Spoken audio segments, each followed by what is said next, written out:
Welcome to this episode of Chattin with Staxx. I'm your host, Bill Staxx, and today I got former Outlaw member and former Hells Angel member, Bob and PeeWee. Howdy, I'm Bob. I'm a retired member of the Outlaws in Canada, and I'm chatting with Staxx. I'm PeeWee. I'm a former Hells Angel, and I'm chatting with Staxx. What's going on, guys? How you doing? Hey, good to meet you, PeeWee. I've seen you on a few other channels. You got your own channel too? No, I don't, bro. Hey, I'll be honest with you. I wasn't going to do any more of these at all, you know? Yeah. Billy calls me up, and I just did 3 weeks ago. They flew me out to LA to do that shit that started by you guys over there, that Hells Angel Kingdom Come, when they started in Canada. Oh, I don't even know what that is. Yeah, it's called Hells Angels Kingdom Come. It started off all about Canada. It tells everything about Canada. And then now they're moving into the United States, and it's Vice, VICE, Vice channel. Yeah. And they're probably prepping it right now, getting it ready. And when it comes out, should be pretty soon. But yeah, they flew me to LA for that. I like Vice. They got good programs. Yeah, they do, bro. And I told them that. I says, I watch your station, man. You guys got good programs on here, you know? Yeah, they brought me out to New York, and I did an interview for Vice too. So maybe I'll be on the same episode as you, PeeWee. Oh, great! All right. They said I'm a motorcycle expert. Oh, yeah. There you are. I guess anybody could be an expert nowadays, huh? Right. They used to use Hollywood for that, you know, Insane Throttle. Yeah. Yeah, they used to use him for that. Shout out to Insane Throttle. So yeah, he's good people. Today I want to talk about the relationship between the Outlaws in the US and in Canada in the past. You know, it's nothing present. We're not talking about any club business or anything like that. I want to talk about what was your relationship with people from Canada, PeeWee, and what was your relationship with people from the United States, Bob? We'll start with PeeWee. Well, my relationship with the Hells Angels that were in Canada was great. I mean, I could never get into Canada, obviously, you know, and like I'm sure they had it the same way for Bob, where no outlaws could cross the border and go into Canada. I had a window where I made it. He did. He came to the US. You should show me that window, Bob. Yeah. All the years I was in the club, I never ever got to go to Canada. I always wanted to. Now, the guy said they could sneak me in, but being my size, somebody would have saw me, I would have got arrested. Because one guy did from Massachusetts, and they held him for 3 months in a jail in Canada before they released him. And I mean, I just couldn't do shit like that. So I thought, I was doing enough jail time here and there. I wasn't about to go to Canada to see what that was like. So I had a good relationship with all the Canadian Hells Angels wherever I seen them, you know. And I would see them mostly like in Amsterdam or all over the world. But they would come here a lot, United States. They'd stay at my house and everything, you know. Yeah, it was like an explosion of Hells Angels in Canada because when he first became present with the Outlaws, he said there were no angels up there, right? In your area? Well, my area, no. That like Canada's in provinces, and we got 10 provinces, and the main money one is Ontario, which is where the Outlaws were based. We called it Outlaws Canada, but our chapters, by the time I joined the club, were in Ontario only, and that was the only province that the Hells Angels hadn't came to yet. But they were on both sides. They were working their way in. I knew they grew like wild grass over there, bro. They were charter after charter was popping up, you know. Well, when I joined the Outlaws, all there was for Hells Angels was British Columbia. Right. They were, I think, the original ones from Canada and Quebec, which is right beside Ontario. So they were already right beside us. And that was at Montboucher, and they were having the biker wars, as the press called them, with the rock machine. Right.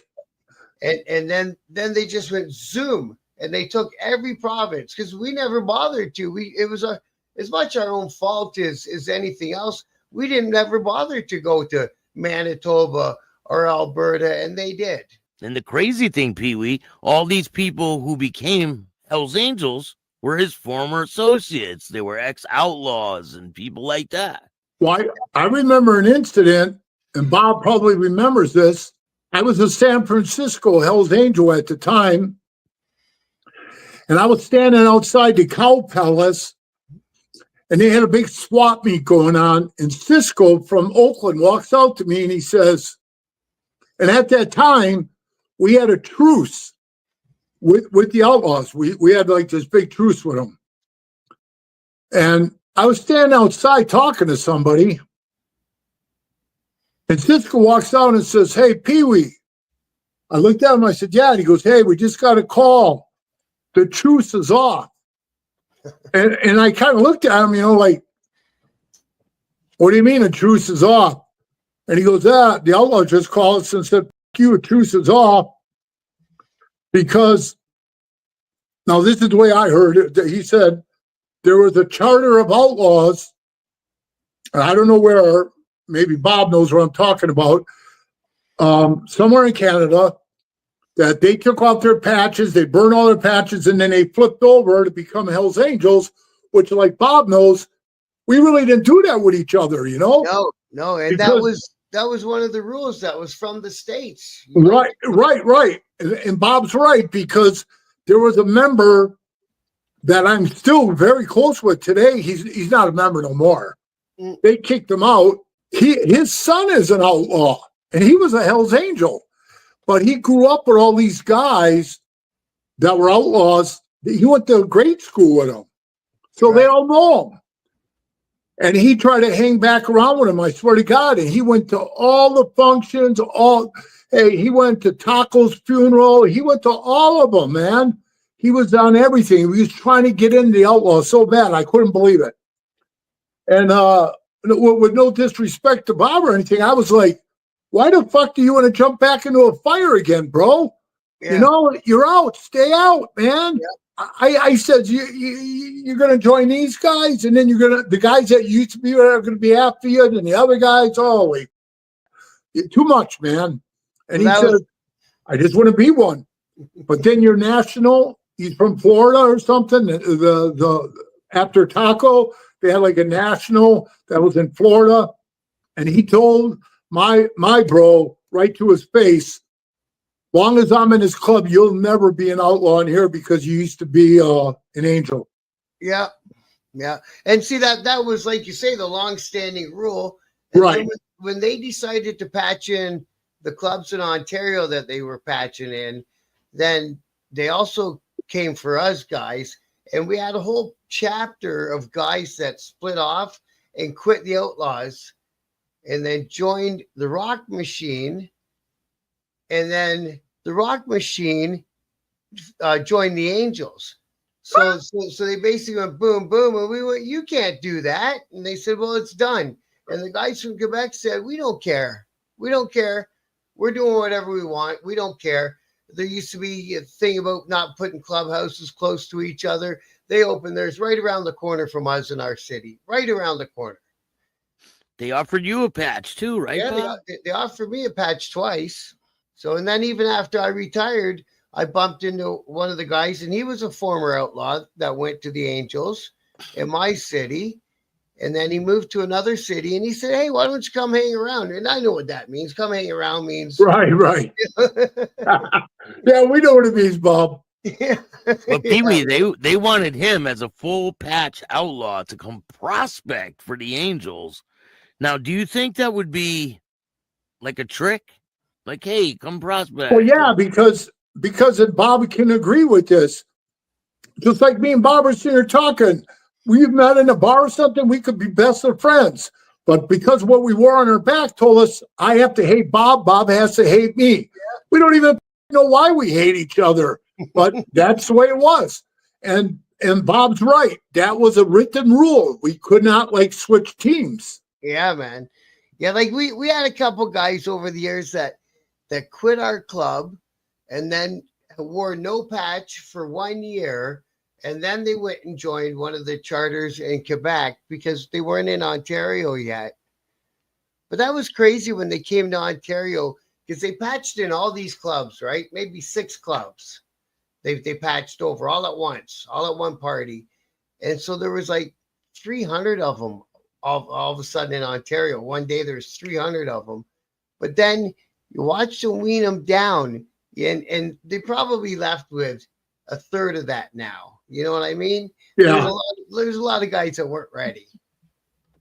Now, do they do that? Do they offer people patches? They drop their colors in this club, and then they go to it, and they're like, "Nah, we ain't taking you," because then you're out of a club. Well, like Bob can agree with this, man. Like, see, they're all mad right now. I've only talked to him on the phone. I don't know him like on a personal basis, but Conan, their big president they had for the pagans, his real name is Keith. And they were mad at Keith because he did that blue wave. You remember where he was like taking all these clubs in? Yeah. And Bob will tell you that's dangerous, bro, because you're taking in garbage in some of these clubs that you don't know shit about. You get their stitches. Yeah. Took the words out of my mouth. And guys who are confidential informants, you take all that. Yeah. And that's where he screwed up. That's why his club is divided now. Half of them are like, fuck him, and the other half are like, no, he's still the boss, Oh, you can't run a club like that. No, and when he gets out, Bob, it's going to be ugly, and he gets out pretty soon. And it's going to be ugly, but his club is torn in half about it. I couldn't believe I saw them guys pull into Florida. Like, Outlaws always owned Florida with a lock and key. Bro, they're in Vegas now, too. The Pagans. So they're stepping on everyone's toes. They're in California. They're all over the place. And they're in California. Yeah, they're by Long Beach. But how they did that, Bob, is they became good friends with the Mongols. And the Mongols said, you can move wherever we are. We'll move wherever you are. So they're just intermingling everywhere, bro. That's crazy. And the Mongols and Outlaws had a truce out in Chicago, and then some friction started happening. I don't know really what happened with that. Well, I had one outlaw tell me to my face, like last year, at the end of last year, he told me the biggest problem they got is with the pagans. And they said that they were keeping them out of Wisconsin. And I says, yeah. And I said, don't. He said, yeah, that's who we got problems with. That's what he said to me. And I told him, well, don't you have problems with the Mongols too? And he says, yeah, we do now. Yeah, we don't get along with them. And I says, oh, hold on a minute, man. I remember when you guys were like bosom buddies. And he says, this is what he told me. He says, yeah, well, one of our members down south punched little Dave in the face, and that set the whole thing off. Jeez. And usually, something like that, a national president comes in and gets smashed in the face. Yeah, that's going to happen. Yeah. Wow. And there was stupidest shit too, There was something going on when I was around too with the Mongols, and I thought they were going to join our club for a minute there, to be honest with you. I did too, Bob. Yeah. I really thought they were patching over. The Mongols? We're going to patch over? I thought so. At least the way it kind of felt to me. Nobody felt that way to me. Yeah. Nobody said anything official. They don't talk to the guys, from the States. It doesn't reach all over the place what their intentions are. Yeah.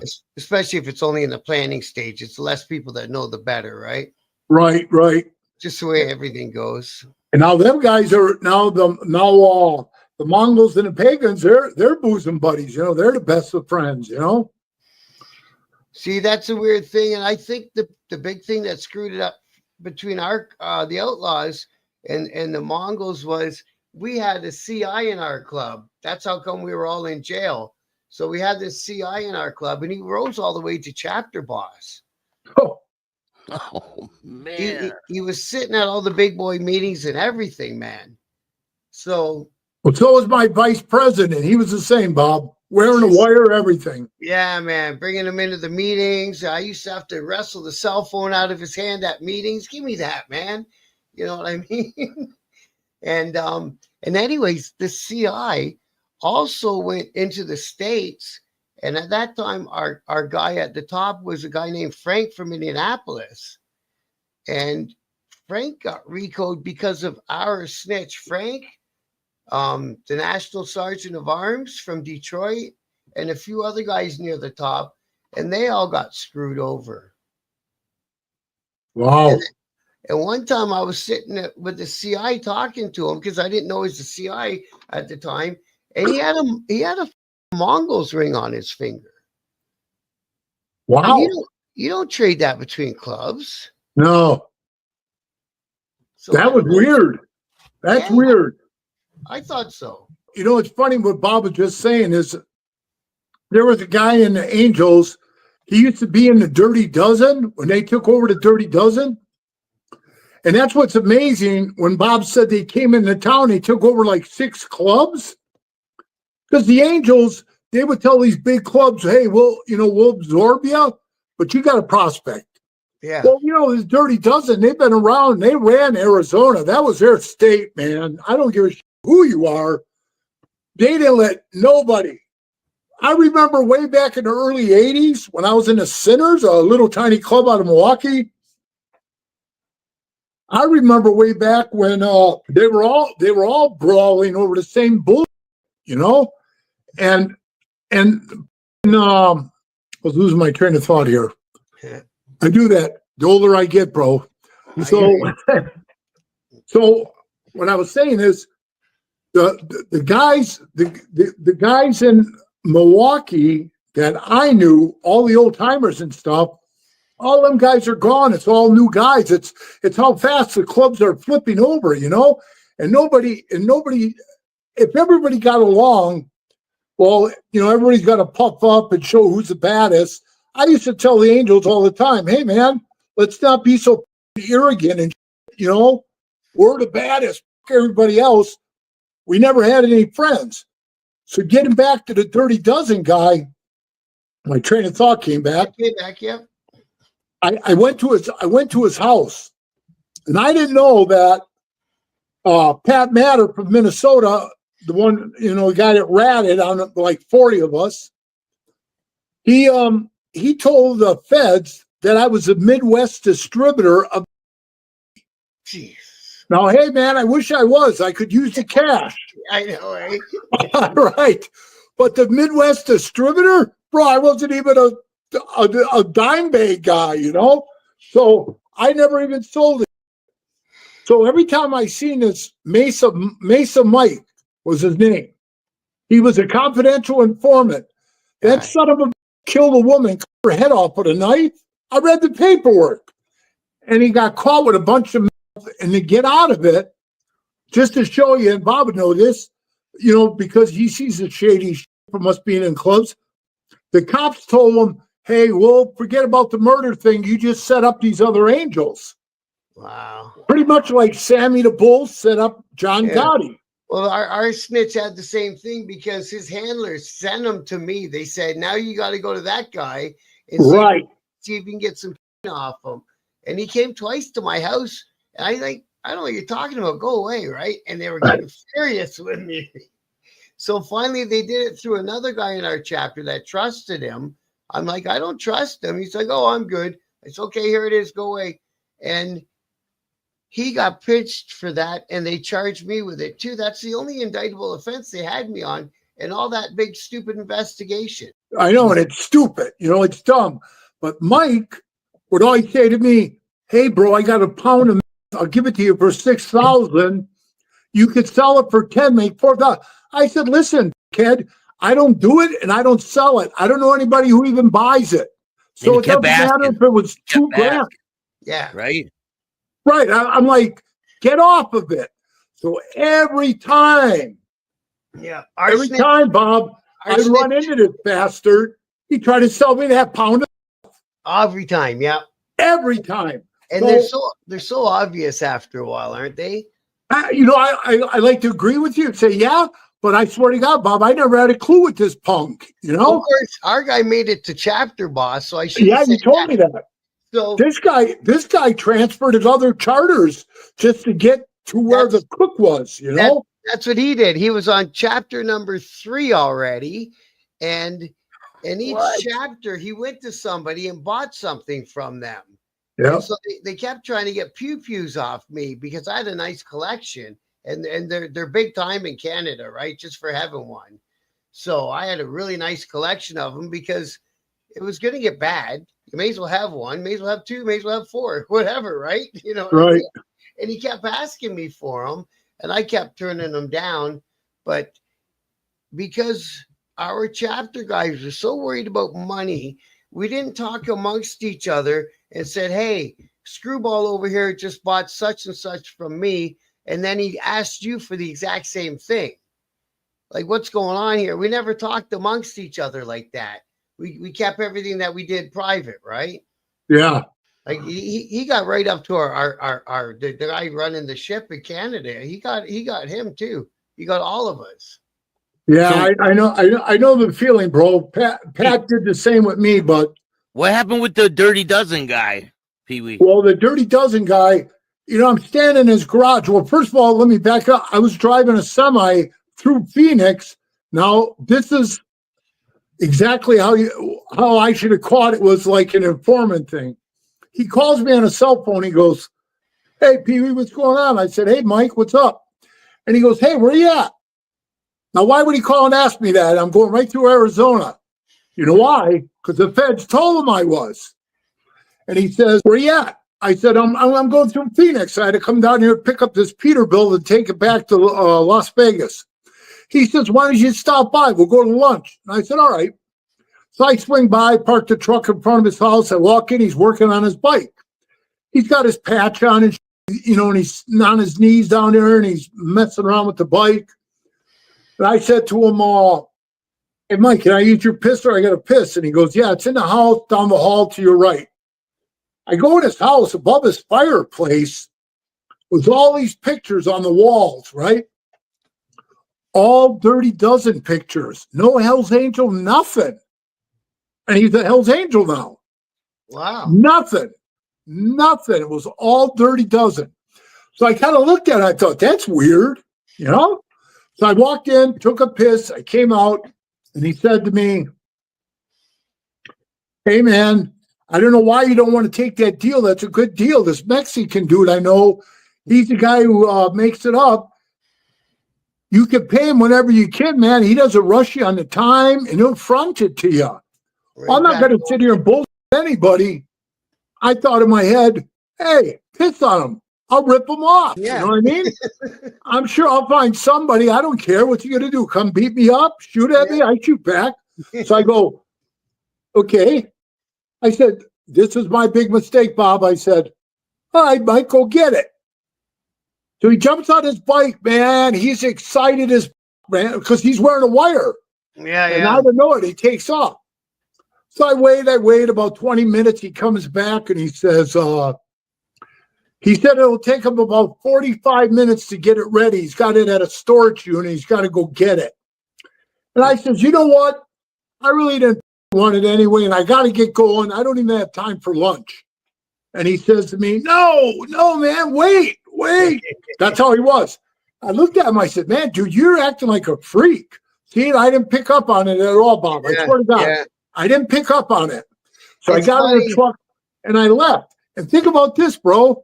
I don't know how many times you've been in Nevada, and if you ever came across the Arizona side, when you come from Arizona to go into Nevada, you got to go over to Hoover Dam.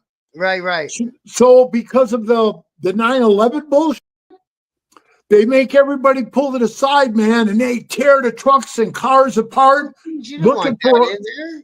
Yeah, because if you have a bomb, bro, and you're going across the goddamn dam and it blows up, man, that's major. You know? Well, you didn't want that thing in there if they're going to search your truck like that. Yeah, but it could have been. But I didn't think about it, Bob. I would have had to toss it out the window. Yeah, man. So I thought to myself when they were going through the truck, thank God I didn't take that thing, you know? So then when I got back home and we were in Sturgis and he walks by this young kid. This young kid's playing with his girlfriend. You know, they're in there grabbing each other's crotch. And Mike walks by and says, hey, save some of that for me. Now, this is a high school kid, bro. A senior in high school. Yeah. Mike is in like his late 30s. Yeah. He says, hey, save some of that for me. The kid runs out. I'm standing on the porch of my shop in Sturgis, and I could see him down the alley, but I can't hear what's being said. I see the kid come out and bow up to him, stick his chest out right in Mike's face. Then he pushed Mike. And then he starts swinging on him. And he was whipping his ass. The kid was whipping Mike's ass. Good for him. Right. Well, wait, it gets better. I tell two of the prospects, go over there and pull that guy off of him. Yeah. So they pull him off. When they pull him off, Mike gets up and takes off running. Cops come running everywhere. Freeze, everybody get on the ground. While I was standing up on the deck, I wasn't getting on the ground for nobody because you couldn't get to me, you know. And I'm standing up there. There's no bullshit, Bob. He's running up the sidewalk, and a cop steps out in front of him, puts a gun in his face, and says, freeze. And I see Mike's hands go up like this, and he says something to him, and the cop lowers the gun, and Mike takes off running. Oh, they didn't know you were watching. No. And I turned to the Hells Angel next to me. I said, did you see that? Did you see what I just saw? And he goes, yeah. So he runs in the back door of I have an apartment above my shop. And he runs in there. He's huffing and puffing, you know, and he says, hey, brother, I got away, man. I got away. Did you see? I said, yeah, I seen you. I seen you running up the street. I seen that cop point that gun in your face. You said something. He lowered the gun, and you took off running. What'd you say to him? You ready? He says, he told me to freeze. I said, yeah, I heard him yell that, freeze. But I didn't hear what you said. He says, I told him to get, and he lowered the gun and I ran. Yeah, right. And I was just standing there and I said, hey, you know what, man? I got a bad feeling about you. Something's not right here, and I don't want you staying here tonight. Yeah, and he goes, I got nowhere to go. I said, I don't give a fuck. You got to get out of here. I don't want you here. So I don't know where he went, but the next day, he didn't come get his toolbox because he was a mechanic. He didn't come get his toolbox or anything. So I had to tell this kid that comes out to work, he drives a truck. I said, will you throw his toolbox in the back of your truck, bring it back to Vegas? Because now he was a member of San Fernando Valley. Oh, he moved around. So he transferred. Too. Yeah, he transferred. And there was a guy out there that was cooking at the time. He passed away from cancer, you know, rest in peace. He was a good dude. Yeah. But that's why he wanted to go there to get the main source. So he moved there. And the president at that time, who's still my friend today, we're both out of the club. He calls me up and he says, hey, where's Mason Mike? I haven't seen that mother in over a month. Oh. And usually every 3 weeks, you got to check back into your charter. Yeah, they pulled him. Right. And I said, I saw him in Sturgis, but I got to tell you something when I see him privately. You know, I'm not talking on the phone. And he goes, okay. So I see him. I think we were in Oakland. And I told him what happened, just like I just told you. He says, that mother, guess what? And I said, what? He goes, at his apartment, we went and cleaned everything out because the landlord called and said, get it out of there. One of his lamps had a listening device in it. And I said, man, you think that is an informant? And he goes, I don't know. I can't wait. We never saw him again, Bob. Never. The next time we saw him, it was in court. In court for the Laughlin shootout with the Mongols. He came in as a character reference against the club. No way. Yeah. Now he's in the, hey, bro, now he's in the witness protection for the rest of his life. Yeah. And he's living free, but he still killed that broad and cut her head off. And she had 6 kids. Wow. But so when he was going from chapter to chapter, were people getting arrested or were they building a case? Like what? Did anyone get caught up in any? He was building a case against all of us because I'll tell you what, when I got in a fight with the Mongols and I had to go to prison. Yeah. when they interviewed me, the feds stepped in and they said, hey, we might pick you up after you're done doing your state time. I said, oh, yeah, for what? Conspiracy to purchase. I said, well, good luck on that one. He put a tape recorder on, he pushed it, and there I was in the garage, bro. Yeah, go get it. Go get it. Bitch, man. Wow. That's what I said, son of a bitch. Right I there, said, well, hey. Right I said, hey, fuck it. Then do what you got to do. And they said, that's little potatoes. We want to catch you on something big. They wanted something big. Yeah. Do you remember when you first got, not very first, but when you were getting in the club for your first year, 2 years, and you start maybe doing some business with your fellow brothers, and you always think to yourself, he's got the same patch as I got. I trust him. I trust him with everything. He can sleep in my house when my old lady's there. He can do whatever. I trust him. Right. And then you get into court and you start reading the disclosures of what these f***ers have been saying about you. Holy. When is the first time you guys ever felt betrayal in the club? I felt it many times. I don't know about Bob, but I mean, I had like 4 Hells Angels wearing wires on me, 4 full patch members. Wow. I had a guy who was in the club steal money off me when I was a hang around. And I still kept hanging around and joined the club. What happened, Bob? How'd he steal money from you? Oh, we were sharing a place together. He was a guy on parole.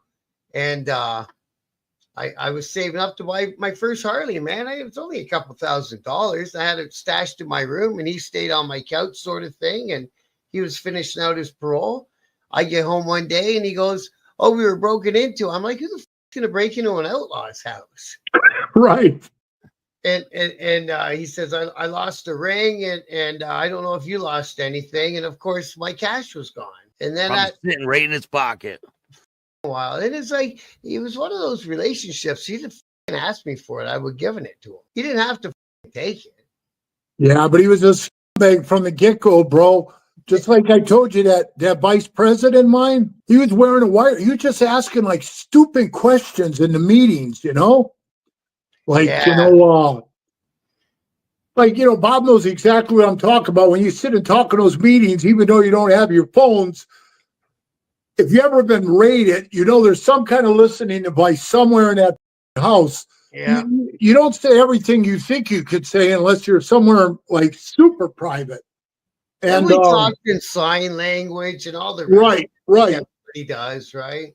And this one guy, when we got in a fight, he says, now I didn't see it, Bob, nobody saw it, but he said that he took his knife out the prospect, which was a member now, and he didn't get his patch for doing this because, like I said, I didn't see him do it.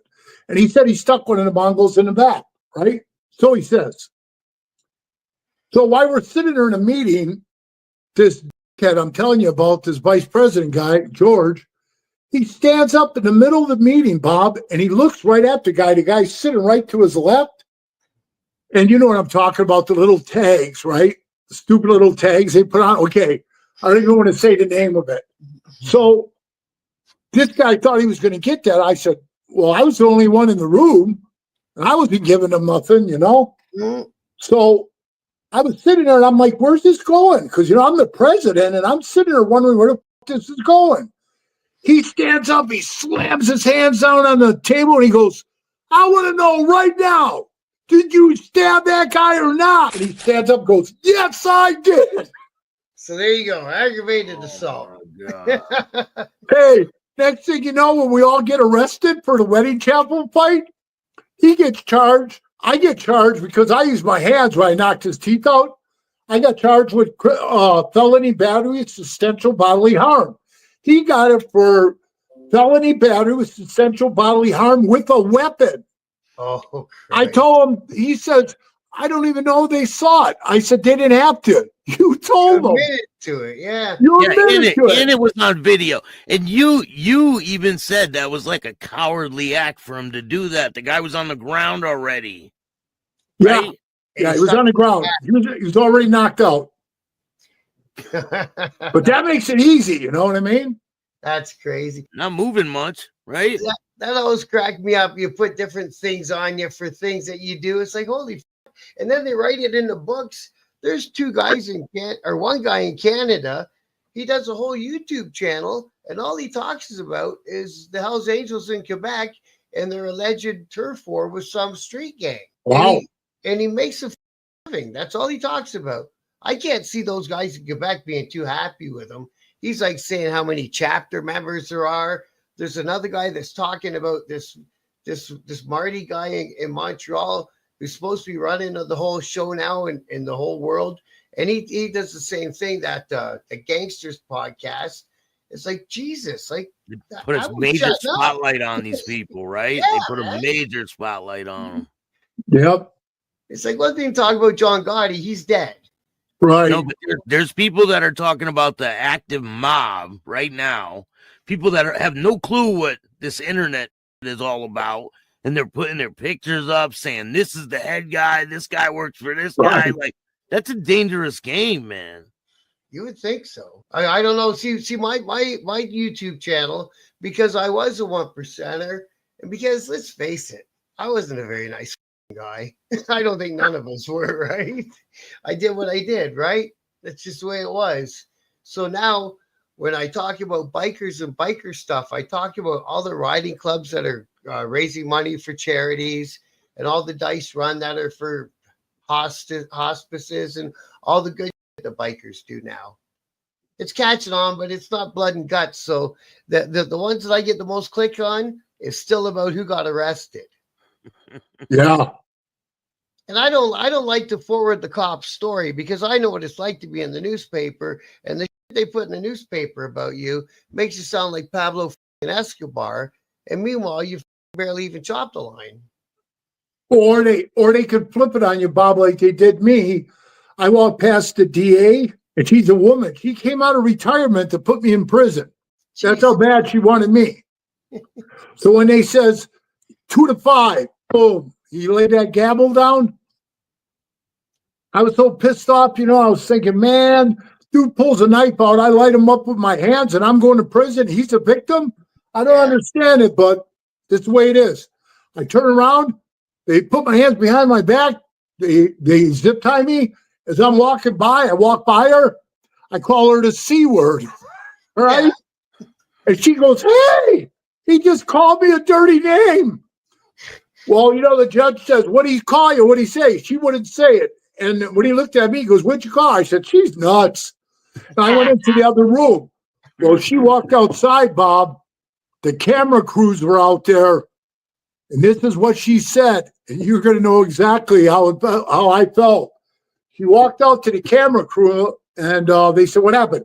She says, well, the president of Hells Angels has been convicted of felony battery, coercion, and a gang enhancement.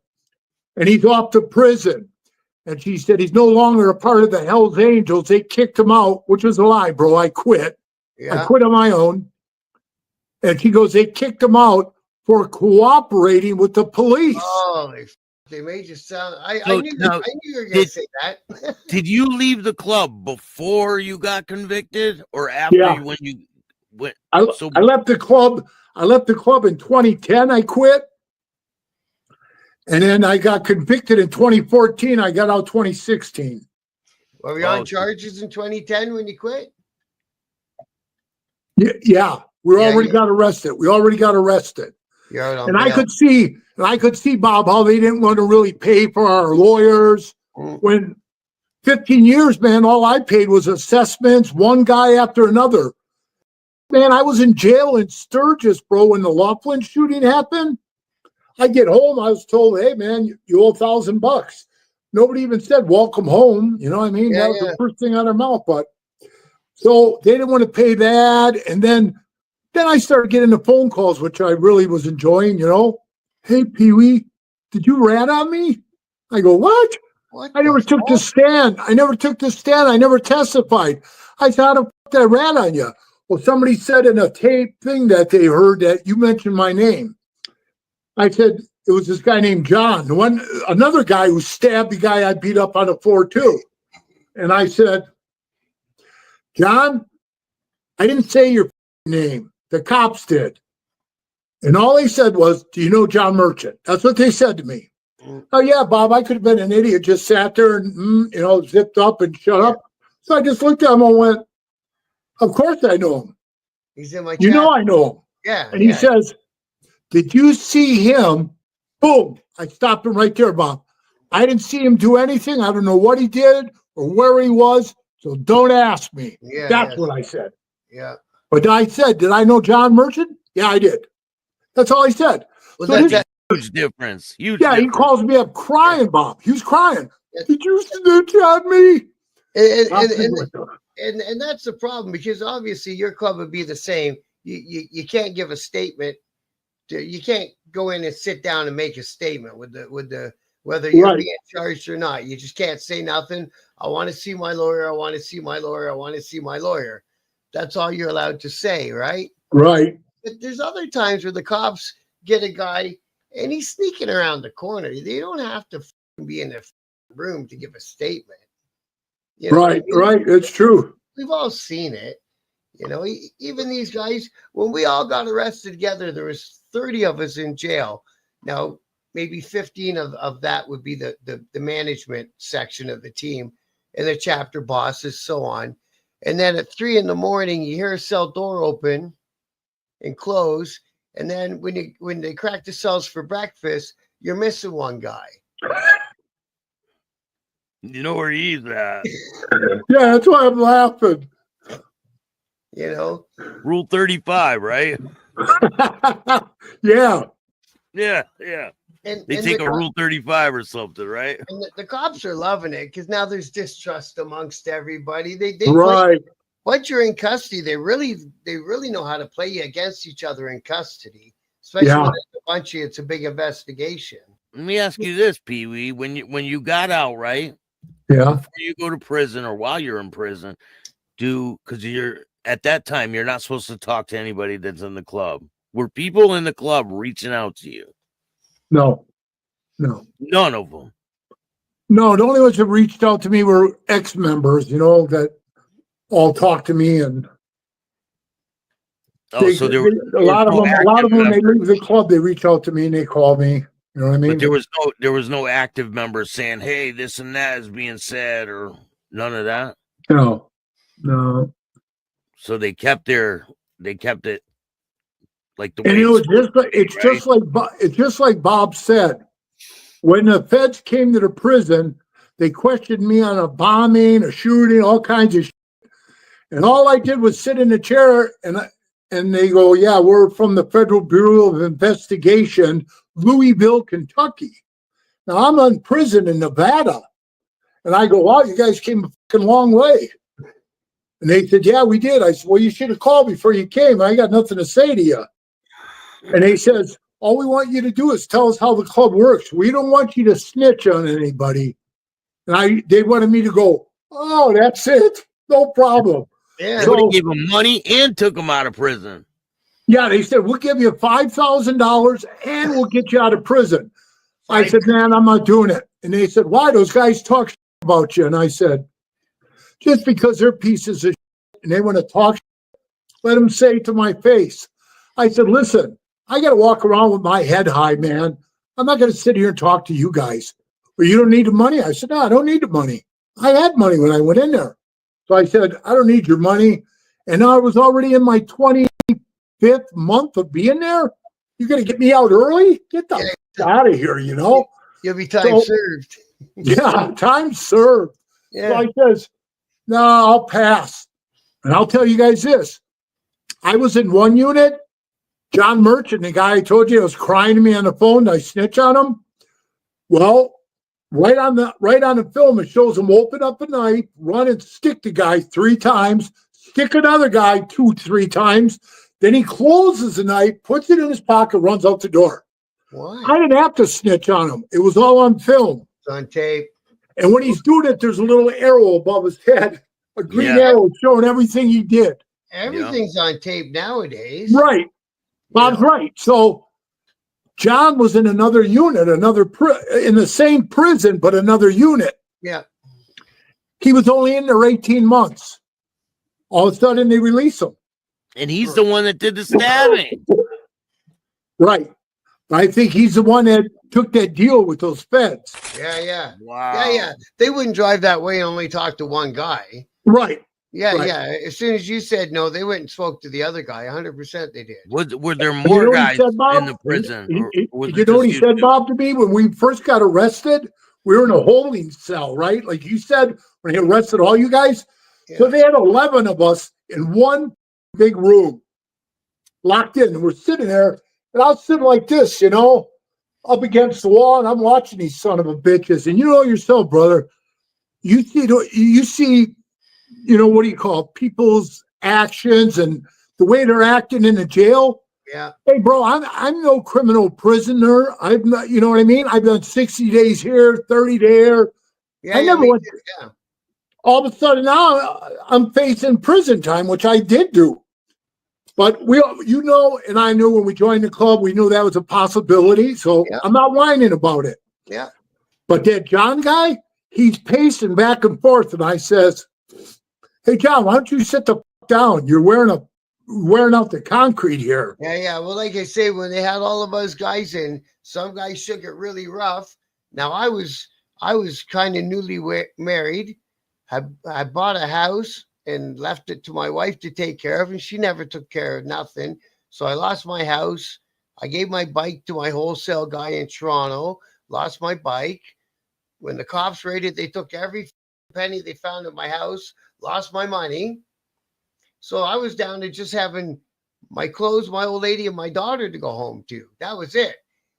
In one fucking year, it went that bad. Yep. And nobody in the club came and said, "Well, how much money does she need to catch up on the mortgage?" Yeah. And or nobody said, "Well, how about that guy that didn't get arrested, that bought a bike off you that still owes you for the bike? You want that money?" Yeah, I'd love that money. To this day, I never got that money. He goes, "Well, the cops took the bike." I say, "My problem. They took it from your clubhouse. Right. Delivered." Yeah, so while you're in the club, you're collecting money to send to people that are in prison at the time. Yeah. Well, we used to. They used to. I know the Angel used to. I don't know about Bob's, but like when I came around in 1994, man, we sent postcards, money. Yeah. We went and checked on guys' wives, like Bob said. Go over there. Hey, you need anything? Christmas There was an old Hells Angel cards. Right. Canteen. There was an old Hells Angel named Gramps that started Minnesota back in the 60s. And he had a brain tumor, right, where they took like half his head. Wow. And, you know, he just shuffled his feet. He couldn't do anything, you know what I mean? And he shuffling his feet, and he just, that's all you do is laugh. But he still knew kind of what was going on. So every morning he would walk, get a pack of Camels, a newspaper, and walk home. Well, some kid walked by, took his hat off his head, was a Hells Angel, hadn't kept it. So as a prospect, they'd make me, there were 6 of us. We'd have to take turns going over there, pick them up in the morning and walk with them to the store, 20 below zero, and then walk them back. And, you know, I say to him, "Hey, Gramps, jump in the car." "Ah, fuck that car. We're going to walk." And I'm like, what the hell, you know? Was he a member? Yeah, he was a member for a long time. And he just, bro, he couldn't ride anymore. You know what I mean? He had the brain tumor. Yeah. But I'm going to tell you how I knew he knew what the fuck was going on. When I left Minnesota, they went and took his patch and told him, "You're out. You're out of the pub." It's all he knew. Jeez. And when I came back to Minnesota to visit my daughter, and I saw him. I went and talked to him. And he was crying. And he said, "PeeWee, they took my patch. I'm not an angel no more. Why'd they do that?" So he wasn't as stupid as you think he was. Yeah. He was hurt. You know what they did, man? He's in the hospital dying, and they go in there and give his patch back. And then they told him, "You're a Hells Angel again." This is years later. They gave him his patch, put it on him, and he died in the hospital. I hope he at least got a club funeral. Yeah, that he got, bro. Geez, we just before I joined, the guy who brought me up and I was a hang around under had been murdered at the bar I worked at, shot out front, him and another outlaw. So it was a big thing. 2 outlaws shot and killed, double murder, double funeral. And they sent a bunch of guys up from the States. Well, they sent some guys from Wisconsin. You're from up north, aren't you? Yeah, I'm from Wisconsin. They were giants. It's all that corn we eat down here, bro. They got big guys out there, PeeWee? Yeah, they have some big dudes, man. Yeah. You're a pretty big dude yourself, aren't you? Yeah, I'm 6'8", 320. Yeah, you're a giant too. Yeah. Like we all thought we were tall at 6 foot. Right. Yeah, I knew all the guys, Bob, back in the day, man, like Jingles from Milwaukee and a lot of guys, Serp. These are all old timers. They're all dead. They're all dead. They sent up these guys. So we're talking, I think it happened in 98. So they sent up, and what I got from their chapter, I was still a hang around, was State Line. And they sent about 2 or 3 of them guys up. So I don't remember their names. All I remember was there was a kid at the funeral showing before the actual funeral, and he came to the showing, and I was out front of the funeral home, and this kid had been with the people that shot the outlaws that night. And I seen him. I said, "What the fuck are you doing here?" I went to go grab him, and this guy from State Line just puts his hand on my shoulder. He goes, "There'll be time enough for that later, brother." I said, "Okay." So you guys been to a lot of funerals for your brothers that have passed away.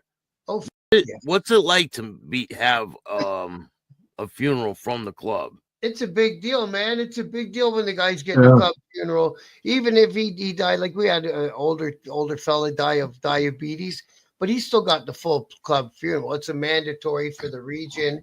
Everybody goes. I wonder if you guys do this. As outlaws, we fill the hole back in. Yeah, we do too. Yeah. Where did that come from? It always amazed me, Bob, is when the guys laid out the day before, in the funeral parlor, everybody's sticking shit in their gold rings. Yep. And what I did, Bob, is I had these poker chips, and they had a death head on them. It said Hells Angels, Nevada, Las Vegas, and then in the middle it said 1 million. Right? It was a black chip. Right. And when the guy's hands were closed like that on his body, I'd always stick between his fingers, the chip sticking up.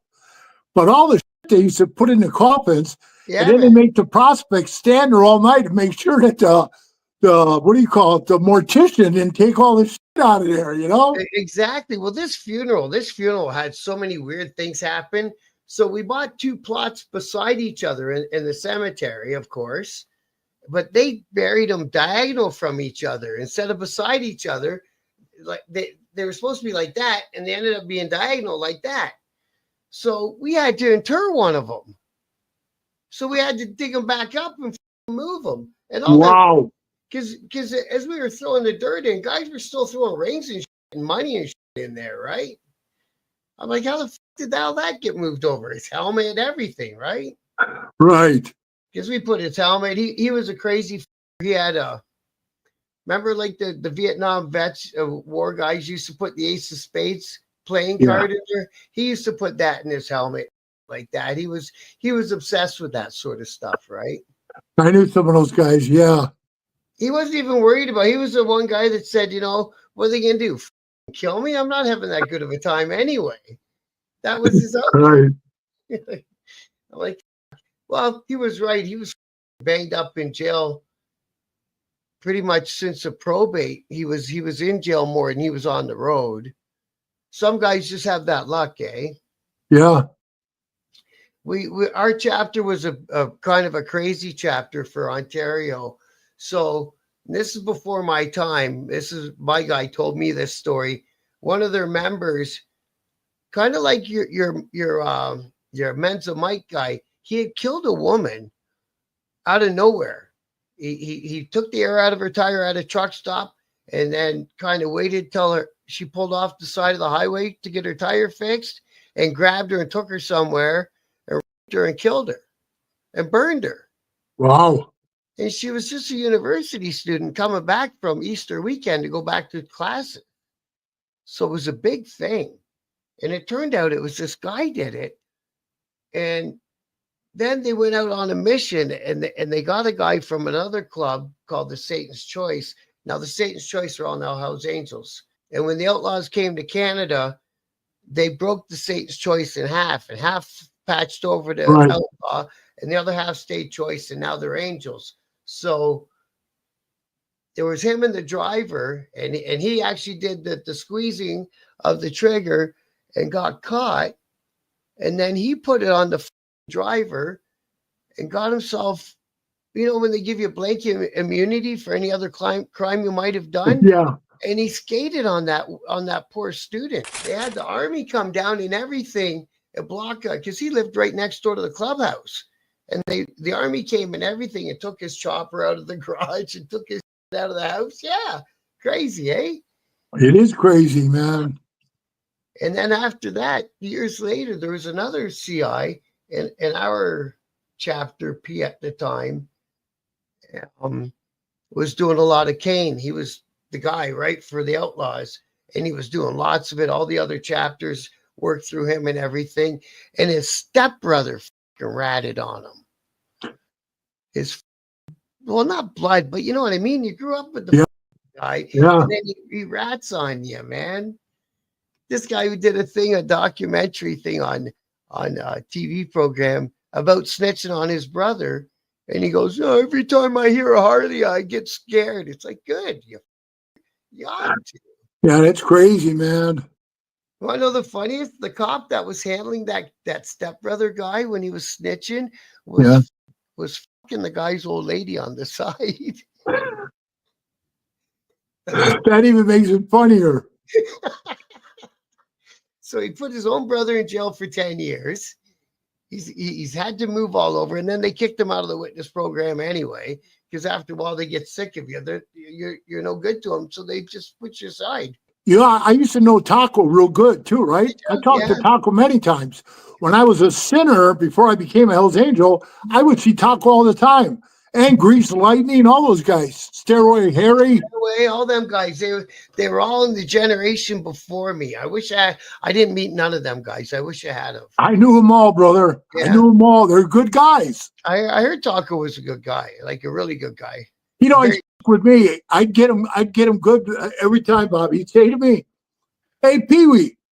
I look over at me, he'd be standing by a booth. He says, hey, how come you never buy any support gear from me, right? And I was in this other club, and he had the shirt with the guns, snitches, are a dying breed, Detroit. Yeah. I'd get him every time, Bob. I'd walk up to him, and I'd say, all right, give me a shirt. And he said, okay, what size? I said, I need a 4X. And he goes, I don't get no 4Xs. And I said, oh, maybe next time. He said, I got a 2X squeeze. I said, I get no 2X. I could see him being the type of guy that would bring a 4X one time just to fuck you. Oh, he would too. I just had to avoid him after that. Did they ever offer you a spot in that club? And did you ever think about going that way? Me? Yeah. Well, yeah, like I said, I grew up in Milwaukee, you know. It was always Outlaws in Milwaukee. I guess, you know, after I joined the Sinners, which was a small 3-patch club, that, you know, we went down party many times at the clubhouse with the guys. I've been in Joliet Clubhouse. I've been in Chicago's Clubhouse. Yeah, because I think I must have watched more of one of your interviews than I realized, because I remember you saying that. And then from the Sinners, you guys ended up becoming friendly with the Angels because they wanted to come to Milwaukee? No, they never really. You know what? There was a group that you guys were fighting with called the Heaven's Devils. And they were only one charter, Bob, right there in Milwaukee. And they weren't big. There were maybe 15 guys. Yeah. They came up to Minnesota when I was prospecting, and they said, hey, we want to be Hells Angels. So we were supposed to go meet them at a bar. We walked in there. Pat went to meet them. They were hammered, bro. They were hammered. And they're like, hey, what's up? And he said, you know, you guys come up here to talk to us about something serious? Yeah. And you get all f***ed up? Well, you guys, you're a bunch of punks. And we walked out of the bar. And then when they got back, they were getting thumped by the Outlaws all the time. And after a while, bro, they just finally gave in. And now they raise support patches, hey patch.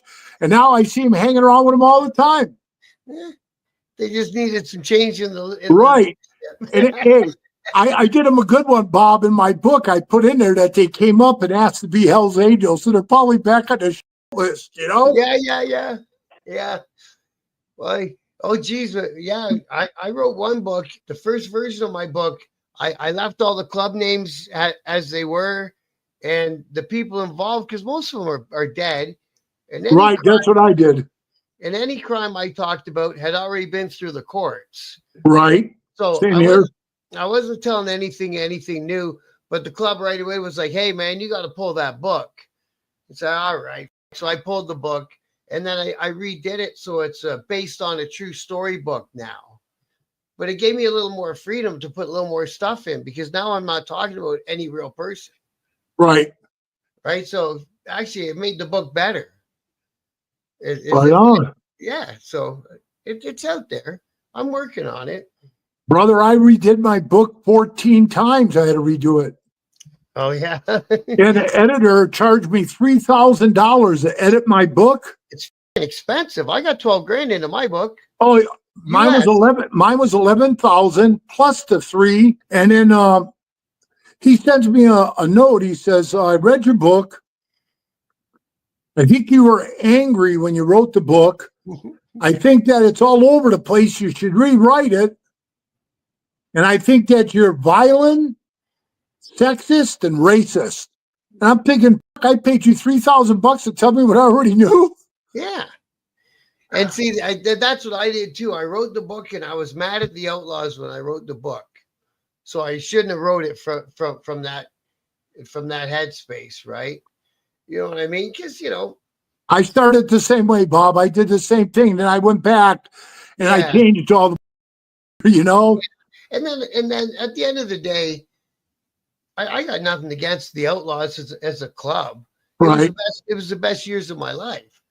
You know what I mean? It was an honor to be in that club, if you think about it, and from the right viewpoint. So I rewrote it, making it more like that. You know what I mean? But there were some sketchy guys doing sketchy things. You know how it is when you're doing well, and all of a sudden the guys in your own chapter are plotting against you. Right. It happens. Well, that's what I talk about in my book. I said that, when I made member, the first thing that was said to me, Bob, was, PeeWee, you're going to see a lot of things in this club that are going to break your heart, man. Yeah. I said, what do you mean? You'll see. And he was right, man. Yeah. A lot of break your heart, Jesus, me and the chapter P. He was P, I was VP. We were together every day, 7 days a week. We were together. My house, his house, clubhouse, strip joint, on our bikes, wherever. We were always together. And then one day I come to the clubhouse and all of a sudden sitting on the bar, and he quit. And then the next day you see him with a Hells Angel prospect patch on. It's like, wow, what the fuck happened here? That would freak me out, bro. You know what I mean? Like, man, we were brothers. You know what I mean? There was no signs or anything. Not a word. I know 3 ex-Hells Angels right now. They call and talk to me. And all 3 of them are all now pagans. Really, eh? What? And I said to them the same thing I said to the other guy. Why would you jump right back into a fire again, man? Yeah. And they're like, well, they offered me and I got by the angels. And I says, what does that mean though, bro? I mean, now you gotta look behind your back all the time. I think it's gonna be a hot summer, don't you? Yeah, I do, bro. I really do. I don't want to mention his name, but one of the outlaw guys that talked to me from Milwaukee, he said they had problems with the pagan guys, and I think he told me that they were having negotiations with the red and white guys, and I was thinking, well, good, man, maybe this time it'll work out. But I will tell you this. 1 year up in Sturgis, again, Bob, this is another time. The one time was in San Francisco, and Cisco said, hey, the truce is off with the Outlaws. Well, this was another truce, bro. and I was in Sturgis. I was sitting behind the counter in my shop, and Sonny was there shooting the shit with me. And the phone rings. I pick it up, and somebody goes, "Hey, I guess it's back on with the Outlaws again. So, war's back on." And I'm like, "What the man?" So I hang up, and I'm shaking my head like this. And Sonny goes, "What's the matter?" I said, somebody just called me and said the war's back on with the Outlaws again. That I don't know, we f***ed something up, and they said fuck us, and the shit's back on. And I'll never forget this as long as I live, Bob. Sonny looked at me and he says, "Now there's a guy that's in the club 60 years." He says, "You know something, Pee-wee? In all the years I've been in this club, every time we had a truce with the Outlaws, we broke it." And I looked at him, I says, "Well, that ain't something to be honored about." And he goes, "No, it's not. But I'm just telling you that every time it's been us that fucked it up." Oh yeah, because I think that when the guys in Canada started taking our guys, that killed another truce. It did, bro. Yeah. That was what I was telling you before. And I don't know where it happened. I know it was in Canada, but I know that's where it happened. And then the shit was on again, But I mean, really, bro, now stepping back, growing up in Milwaukee, knowing all them outlaws, the way I do and stuff, just like I said in my book, bro, we're really not that much difference, Bob. All we are is a different, hey, brother, all we are is a different color scheme. Not at all different. 100%. You could have just as easily been an outlaw, and he could have just as easily been a Hells Angel. Absolutely. I could be a 30-year member right now of the Angels if I had it when they offered it to me. And a lot of them guys did very well financially from going that way, right? Right. So good on them. And, Did you know, Bob, did you know Shock? No. A guy named Shock? No. He became a national president. He was the go-between the Outlaws and the Angels. He would come out to Frisco. And one of the times I was out there, I never got along. I hated that dude's guts. And that's why when you were asking me before, Billy, if I ever would have went that way, I would have never went that way because of that one piece of shit. You know what I mean? Yeah. And he would, I'd be having a meeting with their president, Jingles, and he sucker punched me in the face. When I jumped up, man, the door opened up. They're all there with axe handles. I was like, "Oh, this is how this is going to go, huh?" That's when I was in the Sinners. So he sucker punched you? I never heard that story. Yeah. I was sitting there talking to Jingles. I had my head like this, and he sucker punched me. When I jumped up, man, the door flew open, and it was going to be a boot party for me. What did he sucker punch you for? What was it over? They were mad because they called over to our clubhouse and nobody was there but the guy on watch doing the clubhouse watch. And they said, "Hey, when you get done there, why don't you swing by our clubhouse and have a drink with us?" And he said, "Okay." And he never showed. And he never showed. And like Bob would tell you too, by saying, "Hey, Bob, I'm going to stop by you and stuff." Yeah. That's a slap in the face. It was disrespectful because if I said I was going to stop by Bob, I should stop by him. A guy from another club, and he was a great big man too. And the chapter was out of town, and I was just being on watch. And he came to the door, but he knew I was there because he saw me out and about that night. So I had to let him in. And the guys in the chapter were like, "Well, what were you going to do if the guy decided to knuckle you?" I said, "I don't know, man." But you know what I mean? So the secret was just kept saying, "Oh, the guys will be back soon. And I got to get going. Sorry, bro." And let him have a beer and move him out to the door. Right. Yeah, he knew. Well, when Shock punched me in the face, Billy, he punched me and I turned around and I said, "You just punched me in the face?" And he says, "Hey, that's for your guy not showing up, disrespecting us. You can give that to him." Like I was going to go give it to him, Yeah. Which I want to jump up and take care of him right there. But when I found out he was coming to do the negotiations, I said, "Well, I got a problem with that dude." And they said, "Well, we got an agreement, man. If you got a problem with him, he comes here. You guys can fist fight. No weapons, no rings. You guys could just fist fight." I'm thinking, oh hell yeah, that's good enough for me. Yeah. He says, "Yeah." So then next thing I know, the meeting was called off. Chalk rolled over, snitched on about 45 guys. Most of them was the state line guys, like Jeez. Bob was talking about. Yeah. Those guys all got 20 years of life. Oh. Wow. Yeah. So he ratted on about 40 guys, and Milwaukee Jack was one of them, a bunch of the guys. He was famous too. Right. I just talked to him like back in October. He's in a halfway house. He's doing good. I met so many guys from down in the States who had such. I even met Smitty who got his way off of death row in Florida. I knew Smitty. Yeah. He was on death row for years, and he was an old Navy. He was an old Navy SEAL, wasn't he? I think so. Yeah. Yeah, he was. Yeah. I think I got a picture of him. That guy you're talking about, PeeWee. Let me see if this is him. Yeah, there's a bunch of guys from Florida because they had one of their higher ups roll. I think that was when Taco got done. Yeah, it might have been. Is Yeah. that him? That's Jack. That's Jack. He looks pretty pissed off in that picture, don't he? Yeah. Yeah. He's got them dead eyes. Yep. But, he did time because of this guy. So this guy that we're talking about, they moved him to Nevada, and then from Nevada, people knew he was there. So then they moved him to Oregon, and he had him in a witness protection. He f***ed up there, and he told him, hey, screw you. Now he's back in Milwaukee. I was back there, and they said, oh, the guy's down there, the Outlaws got a $10,000 bounty on him or whatever it is. And I was like, he's running around there, man. If they want to find him, they could find him.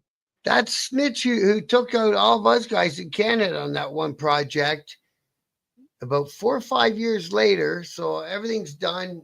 The dust is settled. I retired from the club and went my own way. Me and the old lady had another kid. Me and the old lady got divorced. I had my kids one weekend for visitation. I call a cab and my snitch is driving it. What? My roommate comes out. He was in the club too. He goes, don't get in that cab. I go, why not? He goes, that's Norm. I'm like, what? I walk up and it's the snitch. I go, bud, get out of here for fuck's sakes, man. Send me another cab. Whatever happened to these days? Hells Angels, Vagos, and Mongols all together. I don't know, man. That was an old picture, huh? Yeah. What do you think that's from? 70s or 80s, maybe? And, that picture right there that you just showed me, that old black and white one, I think that one's like from like the 70s. Yeah, this one, I'm not sure when. I think this is from the 80s. It looks about the 80s. You'll never see this again. You might. You never know. Might. Yeah, Bob's right. You might see that again. Bob will tell you, man, the only one that's going to win is the governments. And with this RICO now they're hitting the clubs with all the RICOs, just like they did the mafia. Okay, see what they did to the mafia, bro. It's going to happen, man. I hate to say it. Like Bob said, I had some of the best times of my life in the club, but yeah, it's coming to an end. Well, because they got to quit worrying about who's got more money. You made enough money. Slow down. You're good. You know? Right. Or who's is bigger than the other guys. You know what I mean? It's just like, it's stupid. It really is, man. Like I told the guy, and he says, yeah, I'm having negotiations with the red and white. I said, good. I mean, but like I just said to Bob, yeah, they'll end up breaking it. Yeah, they don't hold them. It's like, yeah, man. It's like what's going on in Europe. Yeah. We'll be good until they don't feel like it no more. Right. Or there's something over there that they want, and they just take. That's it. Yep. And all the big clubs, because, as they hang around, the first thing you're taught is if you ever seen a group of guys that aren't bikers beaten up, like for me, a Hells Angel, you go and help out that Hells Angel because he's a 1%er. But how many people ever lived to those kind of standards? Nobody I know of. I'm sure your club told you the same thing. All 1%ers are supposed to, help each other if it's against the government or someone. But we did, Bob. We helped the Mongols. Remember when the government took the Mongol patches? Yeah. We stepped in. We gave them all the paperwork and the lawyers. Our lawyers to give them the info and help them. And I was one of the people that was saying, why are we doing this, man? Why are we helping these guys? Yeah, and they said, hey, because we could be next. Right. Right. Yeah, It you says guys gave money and everything, right, to that Yeah. fund. Yeah, we did. And now when we were all in jail in Canada, because it was the first time they ever used it, was a new law. And we watched it get voted through the House of Commons and everything. We're like, we're gonna get fucked on this one of these times. And so they took our club for a test drive, see how they could prosecute on it. It didn't work for them. No, But it was against our Charter of Rights. It was one of the parts of the law was if they're grouped up in more than 7 people wearing the same insignia on their clothing, it's part of the evidence that you need. It's like, well, that's against our freedoms, man. I can wear Right. whatever the fuck I want. What if we all got the same back tattoo? You know what I mean? Like, but so the Angels at that time apparently offered our guys on the street to help if we wanted to fight it through the charter fight, and our guys turned it down. well, yeah, the Mongols didn't turn it down, bro. They took the money and the help, you know. Another pride thing. I mean, New Zealand has already adopted it, the gang insignia bans, so you cannot have a patch whatsoever out in New Zealand. Well, I know in Canada, bro. I know that Angels up there told me that they labeled them a criminal organization. But see, this is the hard part about this criminal organization thing. The cops labeled them a criminal organization, but they've never had. No, they had one. They've only had one member, and they told them to plead guilty to it. Then they'd fight it on the charter. But they've never been convicted of being a criminal organization. They've just been labeled one by the cops. Okay. So every time, that's why I don't do the police stories, because, like I say, I don't want to further their story, because every story in the paper says, you know, the Hells Angels, a known criminal organization. That's how they word it. Right. Every time. Or else they call it a gang instead of a club. They love Right. doing it. Yeah. I mean, it's clearly not a gang. It's clearly not a gang. Well, Right. somebody, and Bob will agree with me. Some of these clubs are. It's like Hollywood said, if you don't want to be called a gang, stop doing gang stuff. That's a good saying, bro. You know what I mean? And then they got that, like, there was a big situation that just happened with the Vagos and the Mongols. And now they're all buddies again, I heard. Yeah, I heard they had a little agreement going on now, a little peace thing. Yep. But allegedly, 2 Mongols shot and killed the Vago because of the patch. They were like, you got to respect our patch or something like that in a bar.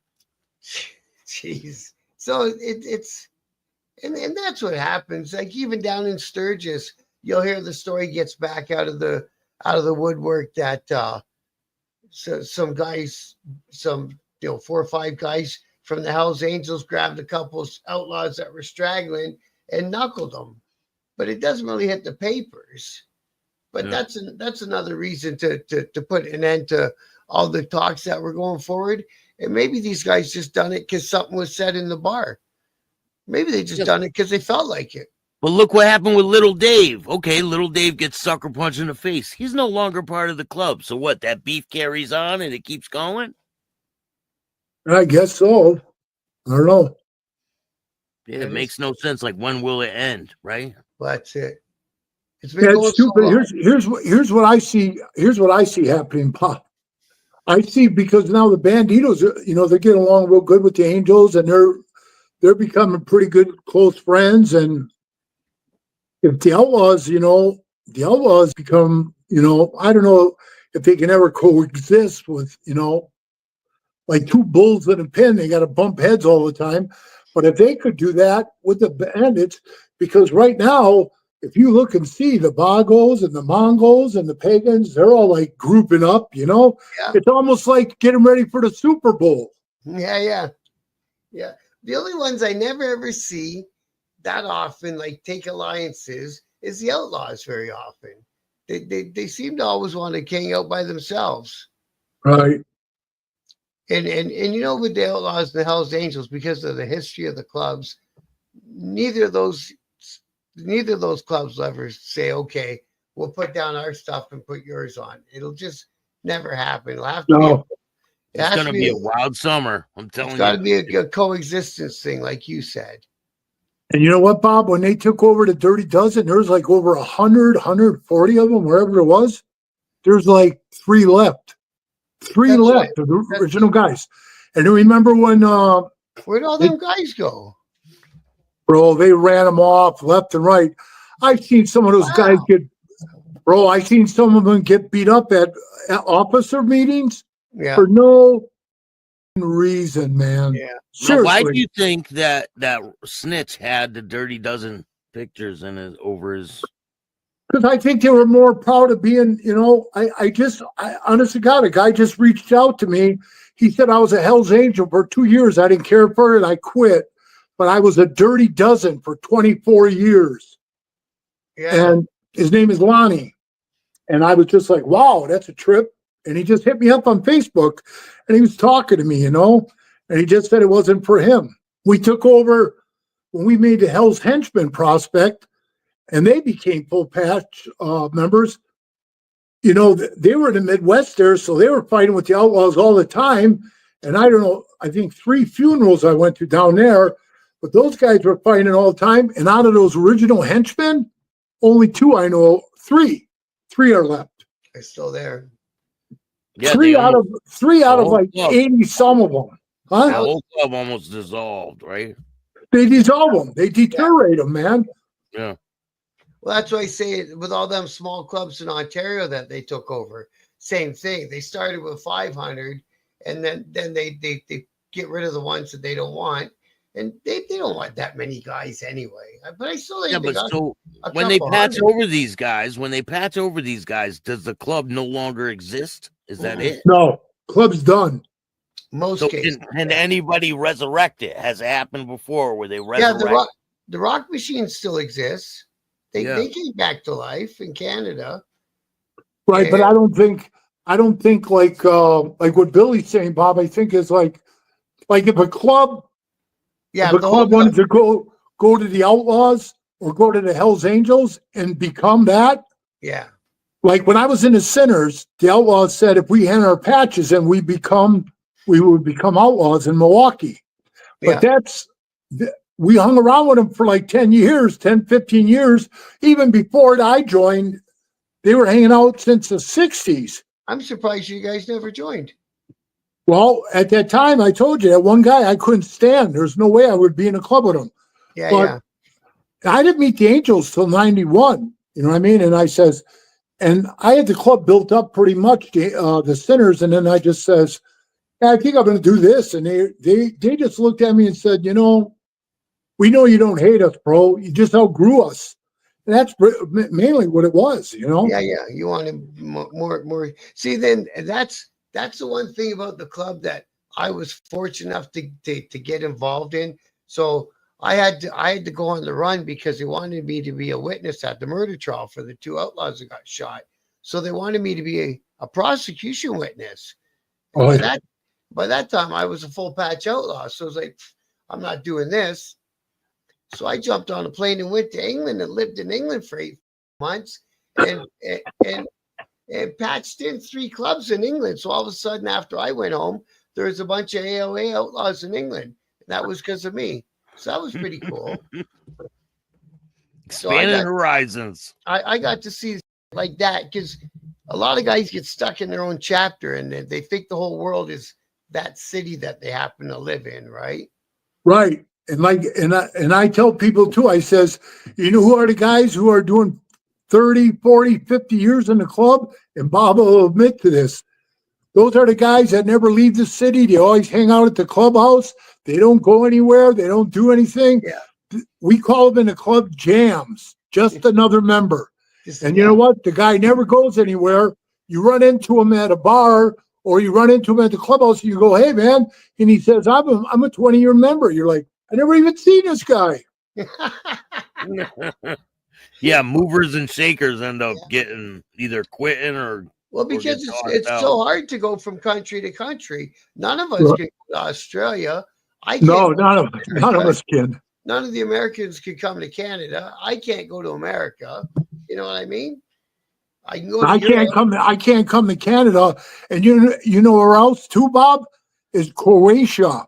When I went to Croatia, I got there. As soon as they found out I was a convicted felon, told me to beat it. Where you go, yeah. Hey, we That's could all it stand takes. at the border and we could be like, "Hey, what's up?" Right at Yeah. Especially in Canada, because they're walking across again on the east side of Canada into Quebec again. They started back up again this spring. Oh yeah. I think a bunch of the illegals from the states that don't want to get sent back to Honduras are heading north. Yeah, they're coming. We're not getting them in numbers like you guys got them. Wow. That's I crazy. still can't believe they had millions of people walk into a country and just wander on in. That's insane. yeah, they Weird. just let it happen. It's crazy. That doesn't even make sense. Yeah. They're sweeping them up now. You go around and yell "ICE," you see a bunch of people run. But yeah, and before I went to England, I got to go down to Bike Week in Daytona, and so you know how that is for the Outlaws. I think that's a mandatory. That's a big one. Yeah, so I got to meet all the leadership of my club in Daytona too. That was only 3 months I had my patch. That was really cool because that on your way out the door, the older members like, don't forget, no patch is bigger than yours. And actually, they were cool that way down there. That's how they treated everybody. Yeah. They treated everybody like an equal. Yeah, they always used to say Daytona was all outlaws. That was their gig. That was their thing. Yeah. And then Sturgis always was ours, right? Yeah. Yeah. So it was funny. This one member, I don't want to mention his name. He's out of the club now, but he was heading to Florida, to Daytona, and he had his patch on. And he stopped in New Orleans, right? I was bouncing down there at a club for Mardi Gras. And I was making big money. And he stops by with another Hells Angel. And he says, "Hey, brother, how you doing, man? We're gonna head up to Florida for Daytona week." And I said, "Are you crazy?" And he says, "Why?" I said, "Man, it's all outlaws there. You're gonna show up there wearing your patch?" And he goes, "Yeah." This is like, he's a 40-year member. I mean, 50-some years he was in the club. He goes, "Yeah, fuck him. I'm going." I said, "Okay." Next thing I know, I get a phone call. "Hey, did you hear what happened to so-and-so?" "No, he's going down the main street, and you guys used to have the clubhouse right on Main Street there." Yeah. Somebody ran right out there and hit him right with a pipe on the head. Boop. They did. Oh, yeah, they did. Yeah. And I said, "Hey, man, I told him that was going to happen." Didn't even wait. Didn't even ask And like Bob will tell you, like one of the guys from Minnesota, he was a bad dude. I met him when he first got out of prison on manslaughter charge. And he had a big death head on his chest, and he had one on his forearm. But the one on his forearm he still had. He quit the club. He was out of the club for years. And he went to Daytona, and I'll be a son of a... He told me a bunch of outlaws surrounded him in a bar. They didn't have their patches on because I guess he got a no patch law. But he said they had belt buckles on. He said, "I knew who they were." And he said they surrounded me, and they told me, "Hey, you one of those angels?" And he said, "No, I used to be. I quit." And they said, "Well, hey, we're giving you a heads up, man. We don't let you fly here. We're giving you a break. Get the hell out of here." And they just told him to beat it. I mean, they could have gave him a good beating. They seen his tattoo. Oh, yeah. Hey, Bob, you always look for that. Belt buckle, rings, tattoos, hats, belts. Pendants tucked in the shirts. Yeah, man. It gets almost to a point.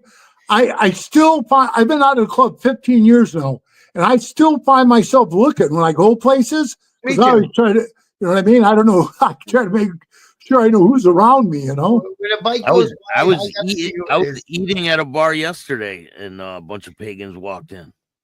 Yeah? Oh, yeah. Yeah, in New Jersey. Oh, yeah, that's kind of their home base. Yeah. Hopefully they don't watch my show. Well,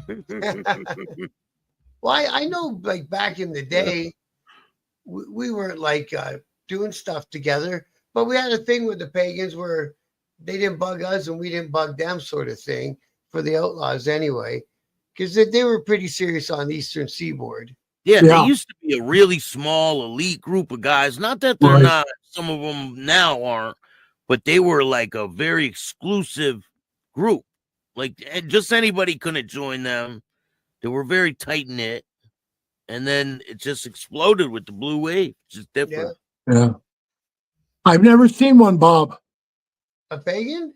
I've never seen one in real life. No, I've never met one either. The first one I've ever seen in real life was yesterday. Yeah, I've never met one. And look at me and Bob. Me and Bob were at major clubs, and we never seen one. You know what I mean? And that's because what Bob said. They were small. You know, and they were just up around Philadelphia. You know, and in Pennsylvania and New Jersey. And now, shit, we just said it, man. They're in Nevada. They're in California, Indiana, crazy, Ohio. That's what they're accepting black members now too.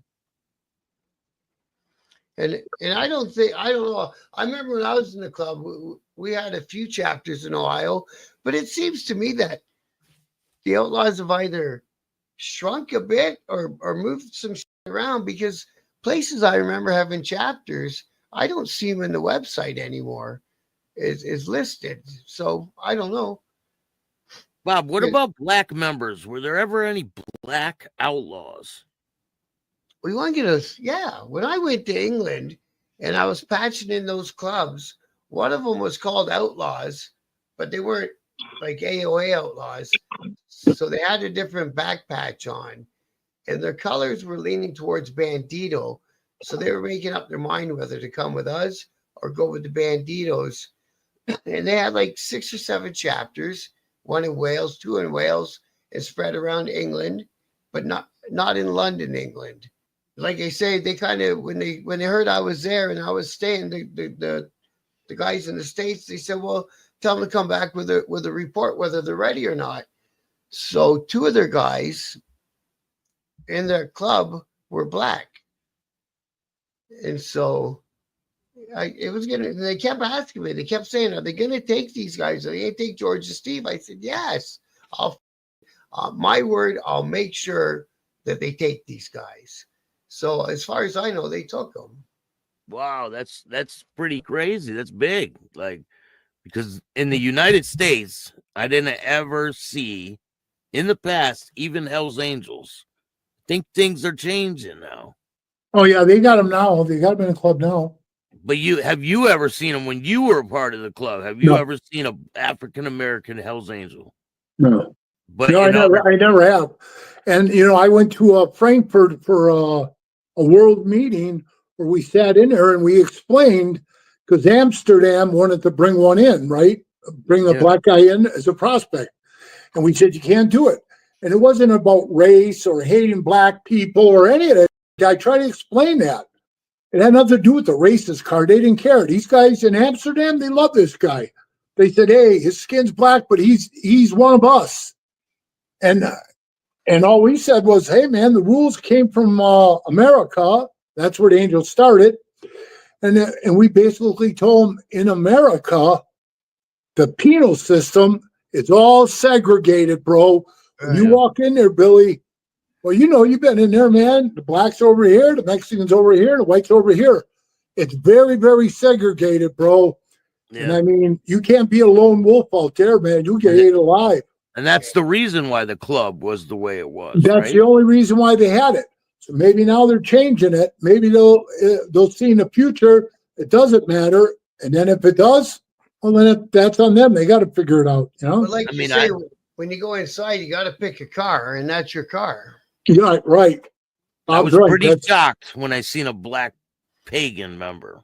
I mean, I've seen the old school picture of the black guy wearing a pagan cut, but now in the new day and age, there are black pagan members. Well, I've seen a picture with 4. It had a black outlaw, black pagan, black Hells Angel, a black bandito. No way, huh? Yeah. Well, I never understood the color of the skin thing myself, except for, like I say, inside a jail. But I think once you get there, you can sort it out. Right. Just crazy. The times are changing, Oh, yeah. Well, remember all the bikers you saw running around with swastikas and shit on? Yeah. I think I'm the last generation that stopped putting swastikas on my, on my body and on my rag and stuff. Well, the Heathens motorcycle family, they have a nice big one right there on their back patch. And they're not taking it off anytime soon. They're proud of their patch, and they have an African American member. That's weird. I interviewed their president. Hey, I'm gonna have to go with Bob on that one. That's weird. But it's not about that. If you guys watch the interview I did, it's not about race at all. It's this is the guy right here. I'll show you the president. I'm interviewing him now. Matter of fact, part 3 is dropping today. Part 3 or part 4 is dropping today. Yeah, you've been watching them, right? I watched the full-length one with me finally last night. Were you around when Germany said that the Hells Angels weren't, but they only said that club weren't allowed to wear their patches anymore in that country?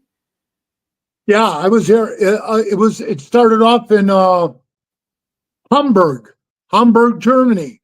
I would run into those members, and they wouldn't. They weren't wear.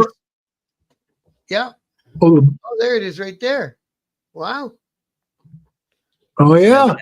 They have an African American member, and I said, "Do you get crazy looks?" He said he's usually all masked up, and when he pulls his mask up, people are like. Then he just drives away.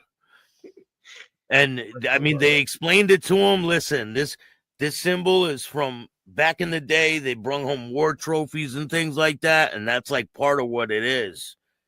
And it's a dead issue. They accepted him in, and he's one of the family. It's pretty wild. But Australia, I interviewed one of the Australian members. Australia made them take that part of their patch off because the government did. You cannot have that in Australia. So the Australia chapter only has a wheel with spokes. Well, those guys in Australia, all them different clubs down there, because there's a bunch of them. Oh God! And they brought it on themselves. They've been shooting and killing each other for fucking ages.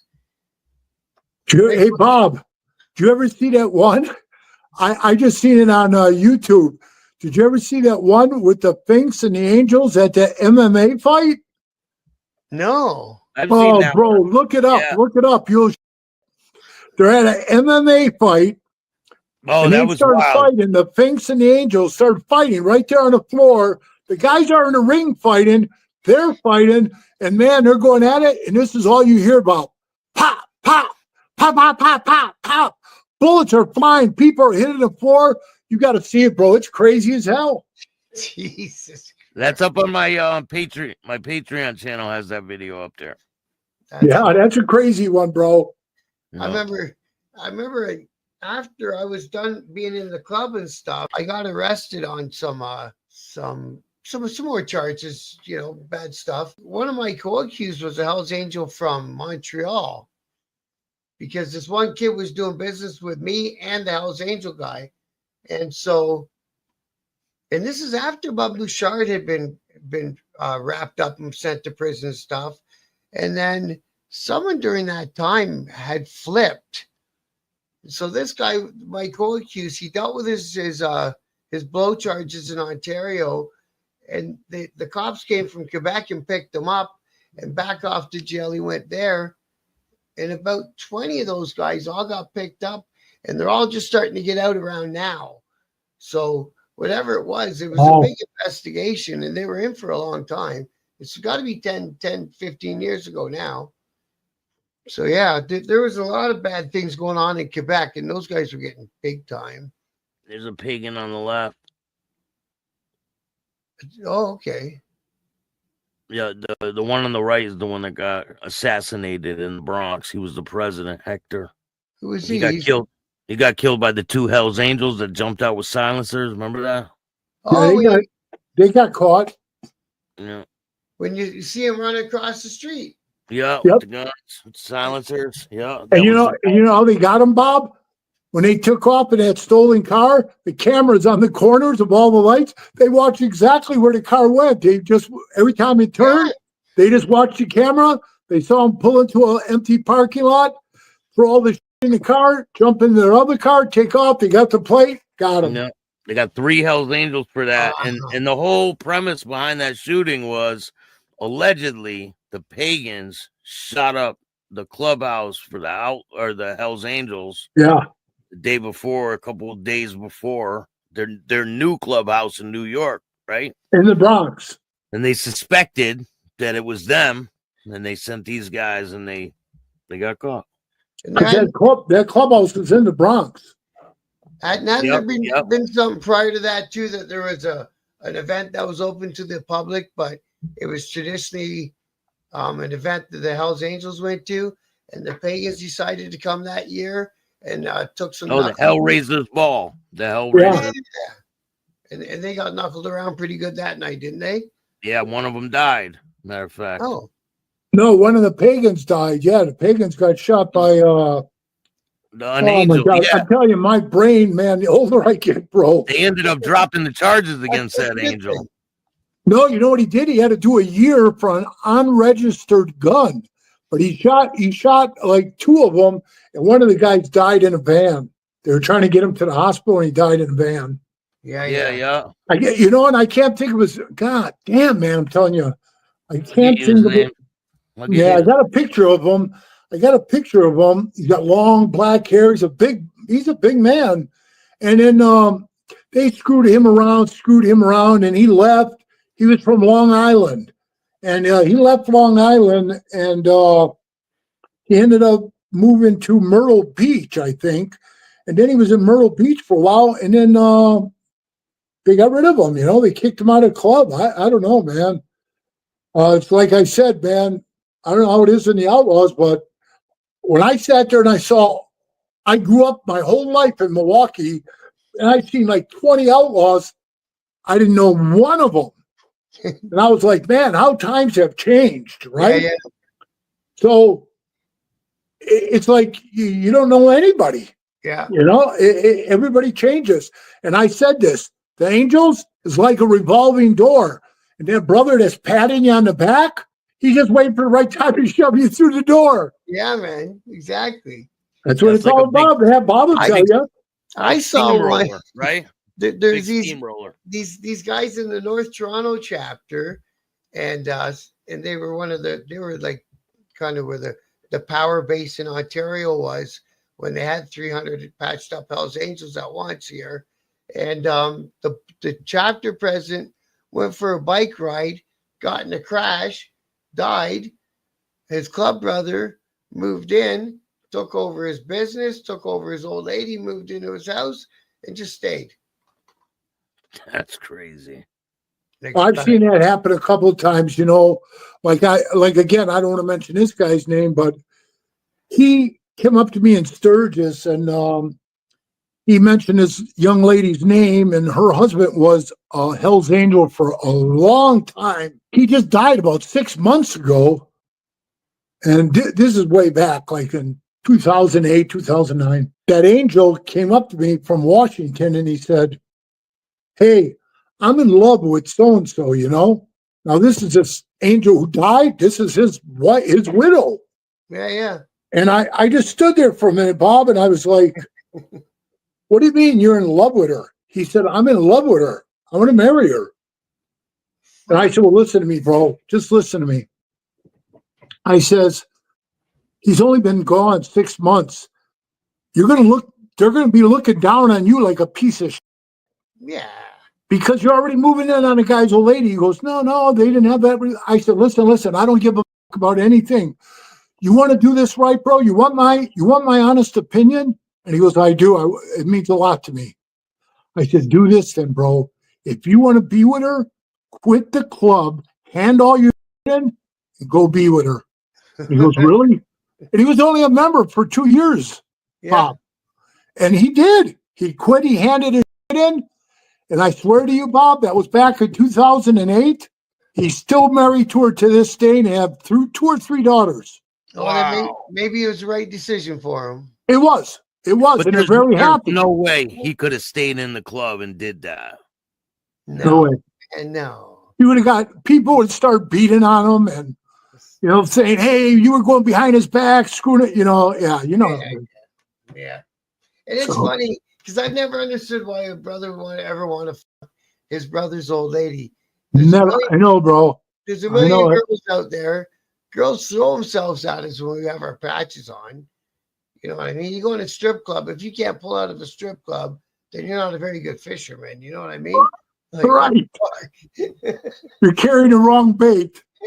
Yeah. Oh, damn it. I appreciate you guys, man. We could keep going all day long with you guys. We probably could.